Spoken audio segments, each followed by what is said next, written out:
साल 2025 की शुरुआत भारत में हर दिन तकरीबन 4 नफरती भाषणों के साथ हुई। ये कोई अंदाज़ा नहीं है, ये इंडिया हेट लैब का वेरीफाइड डेटा है। इंडिया हेट लैब ने 2025 में 1318 नफरती भाषणों का दस्तावेज तैयार किया है। ये घटनाएं 21 राज्यों, 1 केंद्र शासित प्रदेश और दिल्ली एनसीआर में दर्ज की गई है। 2024 की तुलना में 13% की बढ़ोतरी, 2023 की तुलना में 97% का उछाल, यानी नफरती भाषण अब अपवाद नहीं बल्कि नियम बनता जा रहा है। इन 1318 घटनाओं में से 1164 घटनाएं भाजपा शासित राज्यों या केंद्र शासित प्रदेशों में हुई है। 2024 की तुलना में 2025 में 25% की वृद्धि हुई है। वहीं दूसरी तरफ विपक्ष शासित 7 राज्यों में नफरती भाषण की 154 घटनाएं दर्ज की गई है, जो 2024 की तुलना में 34% कम है।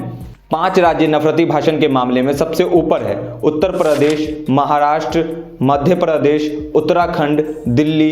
ये 5 राज्य मिलकर देश की कुल घटनाओं का लगभग 2/3 हिस्सा बनाते हैं। इंडिया हेट लैब की रिपोर्ट के अनुसार 1318 में से 1289 घटनाएं मुसलमानों को निशाना बनाकर की गई है। 1156 मामलों में सिर्फ मुसलमान, 133 मामलों में मुसलमान और ईसाई दोनों को निशाना बनाया गया है। 2024 की तुलना में यह लगभग 12% की बढ़ोतरी है।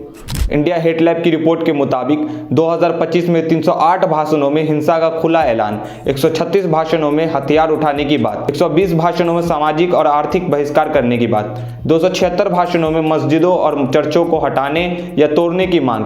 रिपोर्ट में 2025 में शर्मनाक भाषण देने वाले सबसे सक्रिय लोगों की भी पहचान की गई है। जब मुख्यमंत्री और प्रमुख नेता ऐसे आंकड़ों में बार बार दिखाई देते हैं तो मुद्दा केवल हाशिए पर मोर्चाबंदी का नहीं रह जाता, ये राजनीतिक संकेत का प्रश्न बन जाता है, जिस पर न किसी तरह का एक्शन लिया जाता है और न ही इसे रोका जाता है। जहां कभी भाषण देश की समस्याओं पर दिए जाते थे, वहां अब नफरत भरे भाषण देकर समस्या पैदा की जा रही है और पूरी कोशिश की जाती है कि किस तरह से आपसी सौहार्द को हिंसात्मक माहौल में तब्दील कर दिया जाए। इस रिपोर्ट में फिलहाल इतना ही।